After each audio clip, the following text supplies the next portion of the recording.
22 vaza. Buyuk Alloh shunday degan: Ey odam bolasi, o'zingga va mening barcha makonlardagi yaratganlarimga qara. Agar sen o'zingdan qimmatroq narsani topsan, uni o'zingga ehtirom bilan qaratishga harakat qil.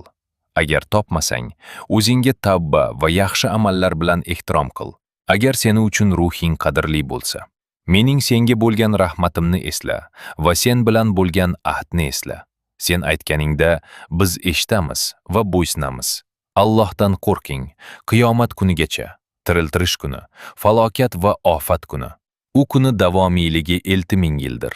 U kuni ular o'zlari uchun hech narsa ayta olmaydilar va himoya qilishiga ruxsat berilmaydi, chunki ularda hech qanday isbot yo'q. Bu katta ofat kuni, dahshatli qichqiriq kuni, yuzlar og'ir va qayg'uli, majbur qo'yilgan qadamlar burunlarni qisadigan kun. Bu kuni hech bir inson boshqasiga yordam bera olmaydi va zarar keltira olmaydi. Qarorlar va buyruqlar faqat Allohga tegishli bo'ladi. Bu dahshatli yer to'lqinlari, qo'rqinchli hukm kuni, cho'llab chag'arab ketadigan kun, tovonlari titrab turadigan qiyomat kuni, jazo keladigan va vaqt tezlashadigan kun, oxirgi qichqiriq va falokat kuni. U kuni bolalar ham sochlari oqarib ketadi. Munofiqlar va ko'pxollik qiluvchilar kabi bo'lmanglar.